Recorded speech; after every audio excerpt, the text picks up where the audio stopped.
வணக்கம். பத்திரிகைப்பட்ட அனைவருக்கும் வணக்கம். ஒரு புது டேரக்டருக்கு சத்யா சார் வாய்ப்பு கொடுத்தது ரொம்ப சந்தோஷம்.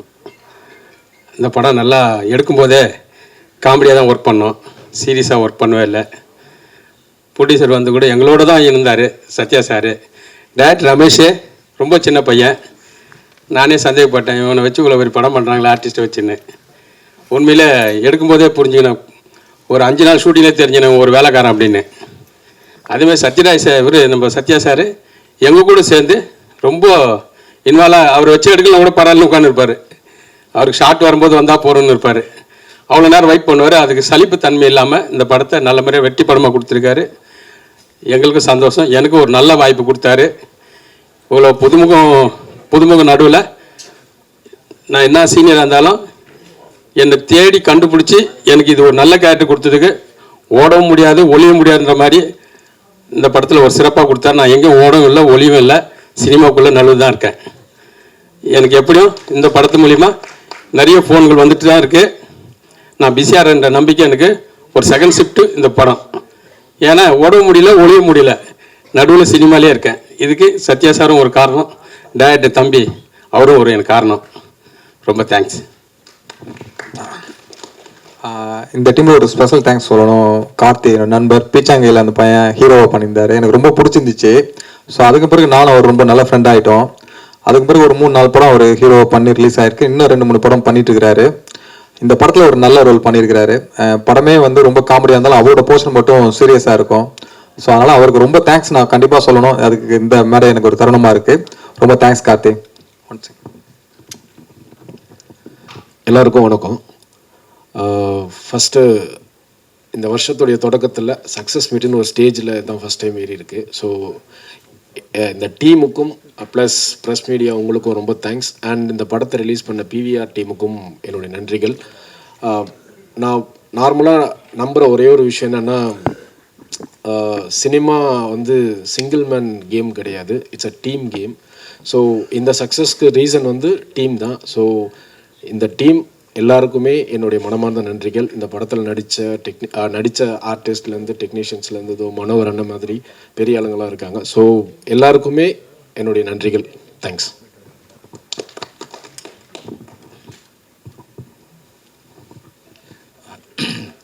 எல்லாருக்கும் வணக்கம். ரொம்ப சந்தோஷமாக இருக்குது.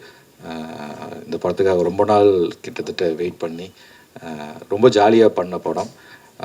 என்னடா ரொம்ப நாளாக ரிலீஸ் ஆகாமல் இருக்குது அப்படின்னு இது பண்ணிகிட்டு இருந்தோம். இப்போது ஒரு மாதிரி ஹாப்பியாக இருக்குது. நல்ல ரெஸ்பான்ஸ் தேட்டரில் எல்லோரும் சிரிக்கும்போது சந்தோஷமாக இருக்குது. இந்த படத்துக்கு வாய்ப்பளித்த தயாரிப்பாளர் Sathyamoorthy sir, Ramesh Venkat, Ashik music director எல்லாருக்கும், இப்போ முக்கியமாக நடித்த கோபி சுதாகர் பசங்க எல்லாருமே ரொம்ப ஜாலியாக பண்ண படம். எல்லாருக்குமே நன்றி. தேங்க்யூ.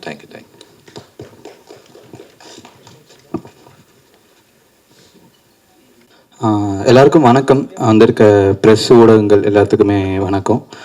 நாங்கள் கடைசி 10 டேஸில் உங்களை வந்து 3வது வாட்டி கூப்பிட்றோம்னு நினைக்கிறேன்.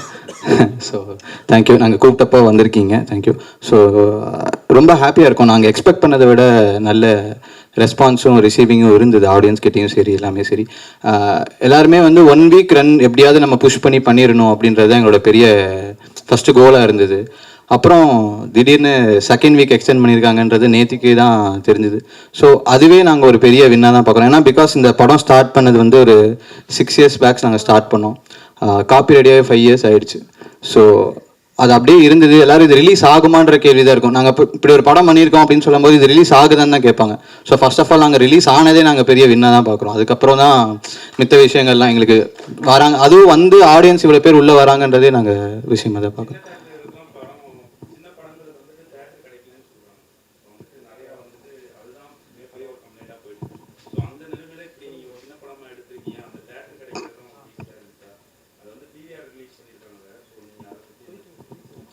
அதான் இப்போ சின்ன படமாக தான் நம்ம படமே ஸ்டார்ட் ஆச்சு.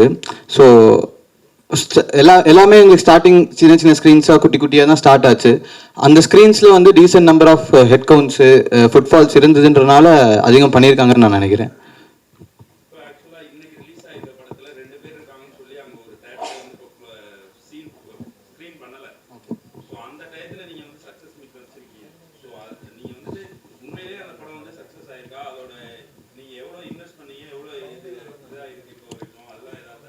இல்லை அதான் சொல்கிறேன். இப்போ இந்த நம்பர்ஸ் இந்த விஷயம்லாம் தாண்டி நாங்கள் சொன்னது வந்து அதான் இந்த டீமாக வந்து நாங்கள் இவ்வளோ தூரம் நிற்கிறோம்ல. இதில் 6 வருஷம் இதில் எல்லாருக்குமே ஃபஸ்ட்டு படம். நாங்கள் பண்ணும்போது 21, நான் இந்த படம் ஸ்டார்ட் பண்ணும்போது எனக்கு 20 முடிஞ்சு 21 எனக்கு வயசு. ஸோ இப்போ எனக்கு 27 வயசு ஆயிடுச்சு. ஸோ இவ்வளோ வருஷம் வெயிட் பண்ணி இந்த படம் வந்ததே நாங்கள் வந்து பெரிய விஷயமா தான் பார்க்குறோம். அதையும் நாங்கள் வில்லனாக தான் பார்க்குறோம். அது வந்து இந்த ரெஸ்பான்ஸ் இருக்குது அப்படிங்கிறதுனால தான் இந்த மீட் ஆக்சுவலாக. இல்லை சார், இந்த கொஸ்டினுக்கு வந்து நேரத்தில் அஸ்யூஷலாக இந்த படத்தில் ஒன் ஆஃப் த ப்ரொடியூசரை நான் பதில் சொல்கிறேன். இப்போ ஒரு 5 crores போகிறவங்களுக்கு ஒரு 50 lakhs வந்தால் அது சக்ஸஸ். இந்த படத்தோட பட்ஜெட்டுக்கு எங்களுக்கு போட்ட பைசா வந்ததுனால அதை நாங்கள் சக்ஸஸாக ஃபீல் பண்ணுறோம். Thank you sir. ரிலீஸ் பண்ணுறப்ப 113 100 ஸ்க்ரீன் தான் நாங்கள் பிளான் பண்ணோம். ஏன்னா எல்லாமே மல்டிப்ளெக்ஸ் மால் தான் அந்த படம் பிளான் பண்ணோம். சிங்கிள் ஸ்க்ரீனில் கண்டிப்பாக பிளான் பண்ணல. ஸோ இப்போ வந்து 83 ஸ்க்ரீனில் நாங்கள் நேற்று கியூப்ல அவங்க பேமெண்ட் பண்ணியிருக்கிறாங்க வீட்டில். ஸோ 83 ஸ்க்ரீனில் போகிறது எங்களுக்கு சந்தோஷம் தான். ஸோ ப்ரொடியூசராக போட்ட காசு எங்களுக்கு கிடைக்குது. அது பட்ஜெட் வந்து என்னன்னு சொல்லிட்டு அது நாங்கள் சொல்ல முடியாது, ரிவீல் பண்ண முடியாது.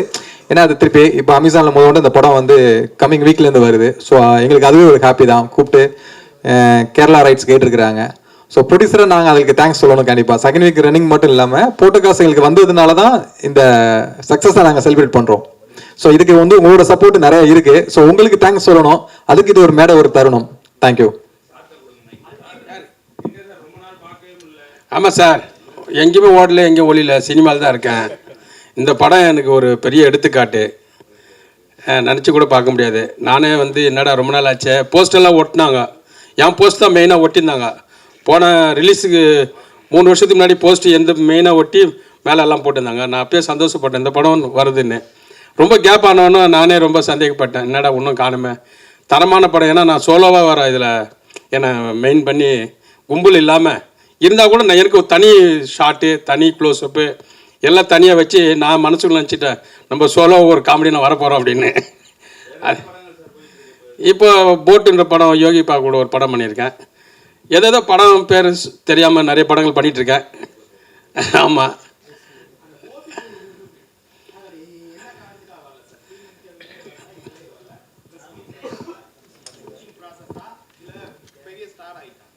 இல்லை அது இன்னும் அவங்களோட டச்சில் தான் இருக்கும். ப்ரொமோஷன்ஸ்லாம் அவங்க அப்பப்போ அவங்க சோஷியல் மீடியாவில் போட்டுட்டு தான் இருக்காங்க. அவங்க கொஞ்சம் பிஸியாக வேறு ஒரு அவங்க ஓனாவுமே இப்போ இன்னொரு படம் ஏதோ பண்ணிட்டுருக்காங்க. அதுக்கப்புறம் இன்னொரு வெப் சீரிஸ் ஏதோ ஷூட்டிங்னு சொன்னாங்க. ஸோ வருத்தம்லாம் இல்லை, இருந்திருந்தால் நல்லாயிருக்கும். ஏன்னா இப்போ இங்கே எல்லோரும் இருக்கோம் இந்த சக்ஸஸ் மீட்டில். அவங்களுமே இந்த ஸ்டேஜை ஷேர் பண்ணியிருந்தா எங்களுக்கும் பெரிய சந்தோஷமாக இருந்திருக்கும். வருத்தம்லாம் இல்லை, ஸ்டில் நாங்கள் எல்லாம் ஒரே டீம் தான். இப்போ வரைக்குமே அப்படி வருத்தம்னா இதுக்கப்புறம் நம்ம எங்கேயுமே அவங்களை மென்ஷன் அப்படிலாம் கிடையாது. எதுவுமே வருத்தங்களுக்காகலாம் இங்கே எதுவுமே இடமே கிடையாது. ஏன்னா இது எல்லாமே டீமாக ஸ்டார்ட் பண்ண படம். அவங்களுக்கும் இதுதான் ஃபஸ்ட்டு படம்ன்றப்போ அவங்க இன்னும் டச்சில் தான் இருக்காங்க. ஸோ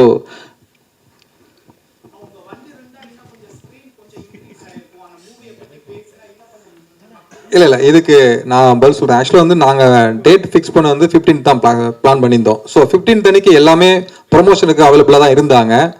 ஸோ நம்ம பிவிஆர் மேனாமன் தான் சொன்னாங்க 15th பண்ணால் உங்களுக்கு ரன் பண்ணுறது கஷ்டம், அடுத்த வாரம் படம் வருது, நீங்கள் 29th நல்ல டேட் கொடுத்ததே அவங்க தான். ஸோ அதனால தான் அவங்களுக்கு ஒரு நான் தேங்க்ஸ் சொன்னேன். ஸோ 29th வந்ததுனால தான் எங்கள் படம் செகண்ட் வீக் கண்டினியூ ஆகுது. ஸோ இதுதான் ரீசன். அது எல்லாமே 15th பிளான் பண்ணதுனால அவங்க 15th பேஸ் பண்ணி ப்ரொமோஷன் இருந்தாங்க. அவங்க என்கிட்ட கேட்டாங்க 15th பிறகு நாங்கள் பெங்களூர் ஒரு படத்துக்கு போகிறோன்னு ஒரு 2-3 பேர் சொன்னாங்க. கோபி சுதாகராக இருக்கட்டும், விஜய் அவங்களா இருக்கட்டும். ஸோ இதுதான் பிளான்.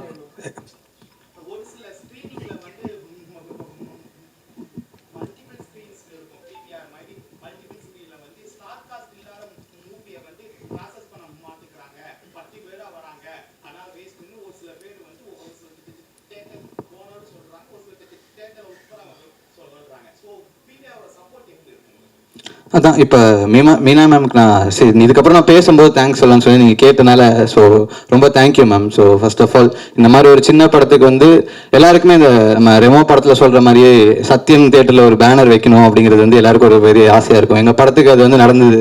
எங்கள் ப்ரொடியூசருக்கும் மீனா மேமுக்கு தான் அதுக்கு தேங்க்ஸ் சொல்லணும். ஸோ பிவிஆரோட சப்போர்ட் வந்து இந்த படத்துக்கு ஃபர்ஸ்ட்லேருந்தே நாங்கள் ஃபர்ஸ்ட் டே எல்லாருமே டீமாக இங்கே தான் படம் பார்த்தோம் ரிலீஸ் ஆன அன்னைக்கு. இதே ஸ்க்ரீனில் இப்போ சக்ஸஸ் மீட் வைக்கிற அளவுக்கு எங்களுக்கு இந்த ஸ்பேஸ் கொடுத்துருக்காங்கன்னா அவங்களுக்குமே ஒரு மிகப்பெரிய நன்றி. அவங்களுமே படம் நல்லா போகுதுன்றனால தான் செகண்ட் வீக்கும் எக்ஸ்டெண்ட் பண்ணியிருக்காங்க.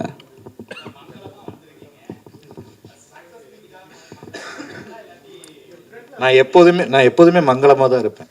சொல்லுங்க.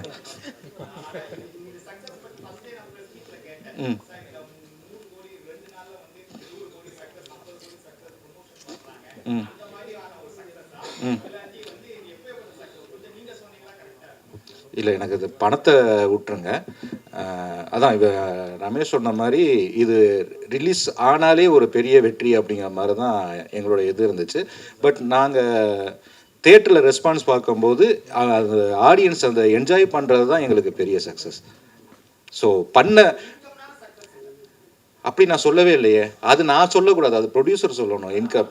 நான் படத்தில் நடிக்கிறதோட சரி, எனக்கு அதை பற்றி எனக்கு தெரியவே தெரியாது. ஸோ என்னோட சக்ஸஸ் என்னென்னா, எங்களுக்கு சக்ஸஸ் என்னென்னா ஆடியன்ஸ் ரெஸ்பான்ஸ் தான் எங்களுக்கு சக்ஸஸ். ஸோ அது எங்களுக்கு திருப்தியாக இருந்துச்சு, அவ்வளோதான். நடுவில் கடைசியில் பேசலான் இருந்தேன். ஏன்னா இது ஓமோவுக்கு வந்து இது ஒரு எங்களோட 6 years ஜேர்னி. ஸோ எனக்கு தெரிஞ்சு ஓமோவுக்காக எல்லோரும் கேதர் ஆக போகிற கடைசி மீட் இதுவாக தான் இருக்கும்னு நினைக்கிறேன். ஸோ அதனால் ஒரு 5 minutes மட்டும் எடுத்துக்கிறேன், ஒரு 5 to 10 minutes, ஒரு சின்ன எல்லாருக்கும் தேங்க்ஸ் சொல்லக்கூடிய ஒரு தருணமாக நான் அதை பார்க்குறேன். ஸோ ஃபர்ஸ்ட் ஆஃப் ஆல் ஓமோம் வந்து நாங்கள் சொன்ன மாதிரி ஒரு 6 years ஜேர்னி. எல்லாருக்காகவும் வெயிட் பண்ணி கடைசியாக அட்லாஸ்ட் 29th இந்த டேட்டு தான் எங்களுக்கு தெரியாமல் இருந்தது, December 29th, அதுவும் எந்த இயர் அப்படின்னு தெரியாமல் இருந்தது. ஸோ நாங்கள் ஃபஸ்ட்டு 2018 சம்மர்னு டேட் போட்டு தான் நாங்கள் வந்து ஆக்சுவலி போஸ்டர் ரிலீஸ் பண்ணோம். பட் அன்ஃபார்ச்சுனேட்லி நடுவில் கோவிட் அப்புறம் சில காரணங்கள்னால படம் அப்படியே தள்ளி போயிட்டே இருந்தது. ஸோ தேங்க்ஸ் டு எங்கள் ப்ரொடியூசர் சார். அதுக்கப்புறம் இவ்வளோ நாள் கழிச்சுமே இப்படி ஒரு படம் இருக்குது அப்படின்றத வந்து எல்லாருமே கேள்விக்குறியாக வச்சுருந்தாங்க, இந்த படம் இப்போ ரிலீஸ் ஆகுமா அப்படிங்கிறத. அட்லாஸ்ட் இதை வந்து கடைசியில் ரிலீஸ் பண்ணிட்டோம் அப்படிங்கிறதே நாங்கள் சொன்ன மாதிரி ஒரு வின்னாக தான் நாங்கள் பார்க்குறோம். ஸோ அண்ட் தென் 6 வருஷம் அப்படின்றப்போ வந்து அப்பார்ட் ஃப்ரம் எவ்ரி திங் எங்களுக்கு ஒரு டீம், எங்களோட டெக்னிக்கல் டீம் எல்லாருமே இருந்தோம். எல்லாருக்கும் இதுதான் ஃபஸ்ட்டு படம். ஸோ சினிமாக்குள்ளே வந்த உடனே எங்களுக்கு இந்த ஃபஸ்ட்டு படம் நடந்ததும் அது ஒரு 6 years வெயிட் பண்ணுற டைமில் வந்துட்டு எங்களுக்கு என்ன பண்ணுறதுனே தெரில. அப்படிங்கிறப்போ எல்லாருமே ஒரு வேலையெல்லாம் பார்த்துட்டு இருந்தோம். கிட்டத்தட்ட பாதி பேர் வேறு படங்கள் போனாங்க, ஆர்டிஸ்ட் வேறு படங்கள் போனாங்க. பட் டெக்னிக்கல் டீம் எங்கள் டீமில் வந்துட்டு 6 வருஷத்துக்காக இந்த ஒரு படத்துக்காக மட்டுமே எல்லோரும் வெயிட் பண்ணிட்டு இருந்தோம். ஸோ அவங்கள பற்றி ஒரு 5 நிமிஷம் மட்டும் நான் பேசிக்கிறேன். ஸோ ஃபர்ஸ்ட் அண்ட் ஃபார்மோஸ்ட் வந்து எங்கள் கேமராமேன் ஜோஷுவா டிஓபி. அவர் இங்கே ரிலீஸ் டைமில் எங்களால் இருக்க முடியல, ஏன்னா அவர் துபாய் போயிட்டார். ஏன்னா இந்த 6 years கேப்பில் எல்லாருக்குமே லைஃபே வந்து பயங்கரமாக சேஞ்ச் ஆயிடுச்சு. ஸோ இந்த கெரியர் தான் அப்படின்னு சூஸ் பண்ணிட்டு உள்ளே வந்ததுக்கப்புறம் இதில் இருக்க டஃப் எல்லாருக்குமே தெரியும், என்னவா இருக்கும் சினிமா உள்ளே நமக்கு வந்து அப்படின்னு. ஸோ எல்லாரும் அவங்களோட சர்வைவலுக்காக ஒவ்வொரு பக்கமாக போயிட்டு எல்லாரும் திரும்பி கேதர் ஆகும்போது அவரால் வர முடியல. ஸோ அவரை நாங்கள் இங்கே பயங்கரமாக மிஸ் பண்ணுறோம். இப்போது எல்லாருமே படம் பார்த்துட்டு தியேட்டரில் ஷூட் பண்ண படம், அதில் புதுசாக ஒரு லைட்டிங், புதுசாக ஒரு விஷயம், நல்லா இருக்குது கேமரானால நிறையா கதை விறுவிறுப்பாக மூவ் ஆகுதுன்னு சொல்கிறது எல்லாமே வந்து எல்லா கிரெடிட்டுமே அவருக்கு தான் போகும். அதே மாதிரி இந்த படம் வந்து நாங்கள் ரொம்ப ஷார்ட் டைமில் ஒரு 23 days ஷூட் பண்ணோம். ஒரு டிஓபியோட சப்போர்ட் இல்லாமல், அவரோட ஃபாஸ்ட்டாக ஷூட் பண்ணக்கூடிய ஒரு திறமை இல்லாமல் இந்த படத்தை 23 days முடிக்கிறதுன்றது இவ்வளோ பெரிய ஆர்டிஸ்ட் ஒரு 13, 14, 15 கேஸ்ட்டை வச்சுட்டு பண்ணுறதுன்றது அவ்வளோ சாதாரணமான விஷயம் கிடையாது. ஸோ தேங்க்யூ ஜோஷுவா ப்ரோ, நீங்கள் இல்லைன்னா இந்த படத்தை வந்து இவ்வளோ சீக்கிரம் முடிக்கிறதுக்கான பாசிபிலிட்டி ரொம்ப கம்மி. அண்ட் தென் எங்கள் music director Kaushik Krish. So அவருக்கு எல்லாருமே பிஜிஎம் நல்லா இருக்குது எல்லாமே சொல்லுவாங்க. அவர் வந்து அதை சூப்பராக பண்ணியிருக்காரு, படத்தை நெக்ஸ்ட் லெவலுக்கு எடுத்துகிட்டு போனதுக்கு மிக முக்கிய காரணம். அதே மாதிரி நான் எப்போவுமே அவருக்கு ஒரே ஒரு தேங்க்ஸ் சொல்லிட்டே இருப்பேன். மகவேன்னு ஒரு சாங் வந்து எனக்காக கொடுத்தாரு இந்த படத்துக்காக. அந்த பாட்டு நிறைய பேர் கேட்டிருப்பீங்கன்னு நினைக்கிறேன், சில பேர் கேட்கலன்னா கண்டிப்பாக போய் கேளுங்க. அது வந்து கௌஷிக் ப்ரோவோட அவரோட அண்டர்ரேட்டடான ஒர்க்கு. அவர் எனக்கு இந்த பாட்டு கொடுத்ததுக்கு வந்து நான் ரொம்ப தேங்க்ஸ் சொல்லிக்கிறேன் இந்த இடத்துல. ஆர்ஆர்லாம் ஓகே, ஆர்ஆர்லாம் சூப்பர், எல்லாமே வந்துடும். பட் ஆனால் அந்த பாட்டு வந்து எப்பயாவது தான் வரும். அவர் நெக்ஸ்ட் படத்துக்கு கூட இந்த மாதிரி அவர் ஆர்ஆர் போடுவார். ஸோ மகவே திரும்பி வருமா அப்படின்றது வந்து எனக்கு தெரியல. ஸோ மகவேக்காக தேங்க்ஸ் கௌஷிக் ப்ரோ. நெக்ஸ்ட்டு அப்புறம் நாங்கள் எல்லா இடத்துலையும் சொன்னதும் ப்ரொமோட் பண்ணதுமே வந்துட்டு இந்த மாதிரி இங்கேருந்து எல்லாமே டீமாக தான் பண்ணியிருக்கோம். எல்லாருமே மெயின் கேரக்டர்ஸு, மெயினாக யாருமே இல்லை அப்படின்றது வந்து நாங்கள் நிறைய இடத்துல சொல்லியிருப்போம். அதே மாதிரி சத்யானா வந்து இதில் ஒன் ஆஃப் த மெயினாக பண்ணியிருக்காரு. ஸோ அவர் தான் இந்த ப்ராஜெக்டை மவுண்ட் பண்ண ஸ்டார்ட் பண்ணதுலேருந்தே வந்துட்டு கூடயே இருந்து இது இவ்வளோ தூரம் ட்ராவல் ஆகி வந்ததுக்கு மிக முக்கிய காரணம் நீங்கள் தானே. அதே மாதிரி இந்த படம் ஷெல்ஃபாக இருக்கும் போதும் எங்கள் டெக்னிக்கல் டீம் தவிர இந்த படத்தில் உண்மையாலுமே வந்து யாருக்குமே இந்த படம் வருமான்ற நம்பிக்கை இல்லை. ஆடியன்ஸாக இருக்கட்டும், வெளியே இருக்க வருமானே நம்பிக்கை இல்லை. பட் ஆனால் அவர் நம்பினார் இந்த படம் வரும் அப்படின்னு. கடைசியில் நம்பி அந்த December 29 தான் நம்ம ரமேஷ் வரோம் அப்படின்னு ஃபோன் பண்ணி சொல்லும் போது வந்து நான் ஒரு 80% கான்ஃபிடென்ட்டாக இருந்தேன்னா அவர் 100% கான்ஃபிடென்ட்டாக இருந்தார். நான் கேட்டேன் வந்துருவோமா, நான் கண்டிப்பாக நான் ஒரு 10 வாட்டி கேட்டிருப்பேன். 10 வாட்டியுமே ஒரே மாதிரி தான் பதில் சொன்னார், கண்டிப்பாக அந்த படம் வரும் அப்படின்ட்டு. அதே மாதிரி அவங்களுக்கு எப்பவுமே சப்போர்ட்டாக இருக்கிற கோமதி மேம். ஏன்னா இந்த படத்தில் வந்துட்டு என்ன பிரச்சனை எந்த நாள் எப்பயோ ஒரு நடந்திருக்கும் 6 வருஷம் முன்னாடி, அதை பற்றி கேட்டால் ஃபோன் பண்ணி கேட்டால் அவங்களால சொல்ல முடியும். ஸோ அந்த அளவுக்கு அவங்க வந்து ஃபிங்கர் டிப்பில் இந்த படத்தோட எல்லாமே வச்சுருப்பாங்க. So thank you so much ma'am. இந்த ஜேர்னியில் நீங்கள் இல்லைனா இது இவ்வளோ கிளியராக இருந்திருக்காது இந்த ஜேர்னி. இந்த படம் 29th ரிலீஸ் ஆனதுக்கு மிக முக்கிய காரணமும் நீங்கள் தான். ஸோ நெக்ஸ்ட்டு கிஷோர், என்னோட கோ ரைட்டர் அண்ட் என்னோட அசோசியேட் டைரக்டர் இந்த படத்தில். இந்த படத்தில் நான் எவ்வளோ தூரம் எஃபோர்ட் போட்டு எவ்வளோ நாள் கண் முழிச்சு வேலை பார்த்துருக்கணும், அதுக்கு ஈக்குவலாக அவருமே வேலை பார்த்துருக்காரு. ஸோ எனக்கு எந்த கிரெடிட் போனாலுமே அதில் வந்து ஒரு 50% கிரெடிட் வந்து என்னோட கிஷோருக்கு தான் போகும். அண்ட் தென் என்னோட கோ டைரக்டர் சேகர், அவருமே வந்து எங்களுக்கு சினிமா ரொம்ப புதுசு. நாங்களாம் ஷார்ட் ஃபிலிம் பண்ணிட்டு யூடியூப் பண்ணிட்டு அப்படியே ஸ்ட்ரைட்டாக வந்துட்டோம். ஸோ சினிமாக்குள்ளே எப்படி பண்ணணும் அப்படிங்கிறது வந்து எங்களுக்கு கூட இருந்து கைட் பண்ணது வந்து சேகர்னா தான். ஸோ அவருக்கு ஒரு தேங்க்யூ. அதுக்கப்புறம் எங்களோட மிக்சிங் இன்ஜினியர் ஹரிஷ், நான் 1 மணிக்கு கால் பண்ணால் கூட ஃபோன் எடுத்து நாளைக்கு காலையில் கியூபில் ஒரு கரெக்ஷன் ப்ரோன்னு 1 மணிக்கு கால் பண்ணேன் ரிலீஸ்க்கு முந்தின நாள். இத்தனைக்கு அவர் உடனே எந்திரிச்சு 2 மணிக்கு எனக்கு அவுட்டு கொடுத்தாரு. ஸோ அவர் மாதிரி ஒரு டெடிக்கேட்டடான ஒரு டெக்னீஷியன் அவர். அதே மாதிரி நேற்று நைட்டு கால் பண்ணி சொன்னேன், இன்னைக்கு காலையில் எனக்கு 5 மணிக்கு எஃப்எம்எஸ் அவுட் அனுப்புனார். ஸோ அவர்லாம் ரொம்ப இம்பார்ட்டண்ட்டான ஆள் இந்த படத்தில் டெக்னீஷியனாக. அண்டு கடைசியாக முக்கியமான ஒரு டெக்னீஷியனுக்கு நான் வந்து நன்றி சொல்லணும், அதுக்கு வந்து கணேஷ். ஸோ கணேஷ்க்கு வந்து அவன் எல்லா ஸ்டேஜ்லேயும் சொல்கிறான் இந்த மாதிரி நாங்கள் தான் அவனுக்கு வந்து சான்ஸ் கொடுத்தேன் அப்படின்னு. பட் ஆனால் இந்த படத்தை வந்து என்ன எழுதணும், என்ன ஷூட் பண்ணோம், அது என்னவா மாறுச்சு அப்படின்னு ஒவ்வொரு ஸ்டேஜ்லையும் ஒன்று இருந்துச்சு. ஆனால் அது ஒரு ப்ராப்பர் படமாக மாறினதுக்கு மிக முக்கிய காரணம் வந்து கணேஷ் தான். நான் சொன்ன மாதிரி இந்த படத்தில் யாருமே ஹீரோ இல்லை அப்படின்னு சொல்லுவோம், இல்லை மெயின் கேரக்டர். இந்த படத்துக்கு வந்து பெரிய ஹீரோ வந்து கணேஷ் தான். ஸோ அதனால தான் நான் அவனை கடைசியாக சொல்கிறேன். ஏன்னா இப்போ வரைக்கும் என்கிட்ட வந்து ஒரு எதிர்பார்ப்பு கூட இல்லாமல் இன்னைக்கு ஒரு ப்ரோமோனா கூட உடனே பண்ணுவான். அதனால கணேஷ் வந்து இதுக்கப்புறம் நிறையா படம் பண்ணியிருக்கலாம், இதுக்கப்புறம் இன்னும் நிறைய படம் கூட பண்ணலாம். பட் ஆனால் கணேஷ் வந்துட்டு நான் இப்போ கேட்டால் கூட எனக்காக என்ன வேணால் பண்ணுவான் அப்படின்ற மாதிரி ஒரு ஆள் அவன். ஸோ அதனால் Ganesh, thank you so much for this film. So Ganesh இல்லாமல் இந்த படம் இல்லை, நான் இல்லாமல் கூட இந்த படம் இருக்கும். இப்போ நீங்கள் பார்க்குற அவுட்புட்டுக்கு வந்து எனக்கு வந்து ஒரு 50% தான் என்னோட பங்கு இருக்குது. இது இவ்வளோ இன்னைக்கு நிறைய பேர் சொல்கிறாங்க படம் ஃபாஸ்ட்டாக போகுது, லேக் இல்லை, சீக்கிரமாக முடிஞ்சிடுது, நல்லா போகுது படம், எல்லாருமே மெயினாக சொன்னது அதுதான்.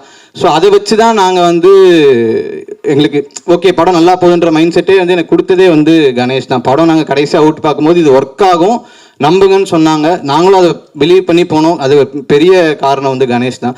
ஸோ கணேஷோட ஒர்க் வந்து இந்த படத்தில் ரொம்ப அண்டர் ரேட்டடான ஒர்க். நிறைய பேர் சொல்லுவாங்க சில இடத்துல ஸ்டே இல்லை, சில இடத்துல அது இல்லை இது இல்லைன்னு. பட் ஆனால் அது எல்லாத்துக்குமே வந்து நாங்கள் ஷூட் பண்ணும்போது ஸ்டே இல்லாத காரணமாக தான் இருந்திருக்குமே தவிர, அது கணேஷ் வந்து அது எவ்வளோ தூரம் வந்து என்னோட தப்பை மறைக்கிறதுக்காக ஒர்க் பண்ணான். ஸோ அதனால அவன் ஒர்க்கு வந்து அண்டர் ரேட்டடாக எனக்கு தெரிஞ்சுது. பேசிக்கலி எடிட்டர்ஸுமே அப்படி தான், அவங்களுக்கு வந்து டியூ கிரெடிட்ஸே போகவே போகாது. எப்போவுமே வந்து டேரக்டர் பண்ண தப்பு இல்லை டிஓபி பண்ண தப்பு இதெல்லாம் மறைக்கிறதே பாதி வேலை அவங்கள தான் இருக்கும். ஆக்சுவலி அதுதான் பெரிய ஒர்க்கே. மித்த எல்லா டெக்னீஷியன்ஸையும் காப்பாற்ற வேண்டிய ஒர்க்கும் அவனுக்கு தான். ஸோ இந்த படத்தில் டெக்னிக்கல் பார்ட்டாக இப்போ ரெஃபரன்ஸ் பிஜிஎம் இருக்கட்டும் எல்லாமே கொடுத்து இப்போ ஒரு அவுட்புட் வருதுன்னா அதோட மெயின் டோனை செட் பண்ணது வந்து கணேஷ் தான். Thank you so much. ஸோ அதுக்கப்புறம் ஆக்டர்ஸ் சத்யானா பற்றி பேசினேன். அதுக்கப்புறம் Karthik bro, thank you so much bro. ஏன்னா நீங்கள் 2 படம் ஹீரோ பண்ணிட்டு இந்த மாதிரி நாங்கள் ஒரு 5-10 பேர் சேர்ந்து கூட்டமாக பண்ணுற படத்தில் நீங்கள் வந்து பண்ணணும்னு அவசியமே கிடையாது. நாங்கள் கேட்டோன்றதுக்காக எங்களை மதித்து வந்து பண்ணீங்க. Thank you so much. இது வேறு எங்கேயுமே இதை விட ஒரு மேடையில் எனக்கு வந்து நன்றி சொல்லிட முடியாதுன்னு நினைக்கிறேன். நமக்கு நிறைய டிஃப்ரென்சஸ் இருந்தது ஷூட்டிங்கில் கூட, அதுக்கப்புறம் நான் அது கூட நம்ம பேசி சரி பண்ணோம். பட் ஸ்டில் இந்த ஸ்டேஜ் தான் நான் உங்களுக்கு சொல்கிற தேங்க்யூவாக நினைக்கிறேன். Thank you so much. அதுக்கப்புறம் இந்த படத்தில் நடித்த கோபி, சுதாகர், அதுக்கப்புறம் ஹரிஜா, இவங்க கடைசி நம்ம ப்ரொமோஷன் வரைக்கும் வந்த ஹரிஜா எல்லாருமே வந்து பயங்கரமாக எங்களுக்கு சப்போர்ட் பண்ணியிருந்தாங்க. அதுக்கப்புறம் விஜய், நாங்கள் எருமசாணி டீம்லேருந்து தான் வந்தோம். ஸோ இந்த படம் ஸ்டார்ட் பண்ணுறதுக்கு வந்து ஸ்டார்டிங் டைம்லேருந்து ப்ராஜெக்டை மெயினாக மவுண்ட் பண்ணுறதுக்கு வந்து காரணம் வந்து அவர் தான். ஸோ அவர் தான் இந்த ப்ராஜெக்டை வந்து நான் பண்ணால் கரெக்டாக இருக்கும் அப்படின்னு சொல்லி என்னை இந்த ப்ராஜெக்டுக்குள்ளே கூப்பிட்டு வந்ததே வந்து அவர் தான். ஸோ அவருக்கும் இந்த இடத்துல வந்து ஒரு தேங்க்யூ சொல்லிக்கிறேன். இந்த ஸ்டேஜ் தான் அவருக்கு கரெக்டான ஸ்டேஜ். தேங்க்யூ சொல்லிக்கிறேன். இப்போ அன்ஃபார்ச்சுனேட்லி அவங்களாலாம் வர முடியல, அவர் இங்கே இல்லை, ஃபாரினில் போயிட்டு ஒரு சின்ன பர்சனல் ஒர்க்காக போயிருக்காங்க. ஸோ அவங்களால வர முடியல. அதுக்கப்புறம் இந்த படத்தில் ஒர்க் பண்ண எல்லா each and every technicians from start to bottom கீழே வரைக்கும் ஒர்க் பண்ண எல்லாருமே, குமார் அண்ணான்னு ஒரு அசெட் அசிஸ்டன்ட் இருந்தார், அவரெல்லாம் எனக்கு பெரிய இன்ஸ்பிரேஷன் சினிமாவில். அவர் வந்து என்கிட்ட பேசின விஷயம், அவரோட சினிமா எக்ஸ்பீரியன்ஸ்லாம் சொன்னது எனக்கு பெரிய பூஸ்ட்டு, பெரிய இன்ஸ்பிரேஷன். குமார் அண்ணா, கோபால் அண்ணா, செட் அசிஸ்டன்ஸ். அதுக்கப்புறம் என்னோட அசிஸ்டன்ட் டேரக்டர்ஸ் எல்லாருக்குமே, தன்வந்த், சூர்யா, அதுக்கப்புறம் பிரதீப், அதுக்கப்புறம் இந்த படத்தை கணேஷுமே ஒரு அசிஸ்டன்ட் டைரக்டராக ஒர்க் பண்ண அப்படி. ஸோ இவங்க எல்லாருக்குமே ஒரு தேங்க்யூ. நான் யாராவது சொல்ல மறந்துருந்தா கோச்சுக்காதீங்க. And then finally thanks to my family, எங்கள் அம்மாவுக்கு. ஏன்னா எங்கள் அம்மா வந்து ஒரு சிங்கிள் பேரண்ட்டாக வந்து அவங்களுக்கு தெரியும். ஏன்னா ஒரு சிங்கிள் பேரண்ட்டாக இருக்கிறப்போ பையன் சினிமாவில் இருக்கான்னு போய் சொந்தக்காரங்க கிட்ட சொல்கிறதே ஒரு பெரிய கஷ்டமான விஷயம். பட் ஆனால் அவங்க என்னை பயங்கரமாக நிறைய இடத்துல டிஃபெண்ட் பண்ணியிருக்காங்க. இல்லை பையன் வந்துடுவான், அவன் பையன் வேலை இல்லாமல் இருக்கான் அப்படின்னு சொல்லும் போது கூட இல்லை பையன் ஒரு நாள் வந்துடுவான் அப்படின்னு அவங்க சொன்னதாக இருக்கட்டும். அவங்க தான் ஒரு பெரிய pillar of support. And then my friends, நான் க்ளோஸ்ட் ஒன்ஸ்ன்னு சொல்லிடுறேன். ஏன்னா பேர் சொன்னால் ரொம்ப பெருசாக போகும். க்ளோஸ்ட் ஒன்ஸ் அவங்க எல்லாருக்குமே வந்து க்ளோஸ்ட் ஒன்ஸ்ன்னு சொன்னாவே தெரிஞ்சிடும். ஒருத்தன்லாம் எனக்காக கேனடாவில் போய் வேலை பார்த்துட்டு இருக்கான். ஒரு கதை சொன்னேன், ஒரு 4 கோடி ரூபா ஆகும்னு சொன்னேன், அதை நான் ரெடி பண்ணிட்டு வரேன், கேனடாவில் போய் வேலை பார்த்துட்டு இருக்கான். நெக்ஸ்ட் வந்து ப்ரொடியூஸ் பண்ணிருக்கான், பேர் சூர்யா. ஸோ இவங்க எல்லாருமே வந்து தேங்க்யூ ஸோ மச். ஏன்னா என்னோட லைஃப்பில் வந்து இதுதான் ஓமோ.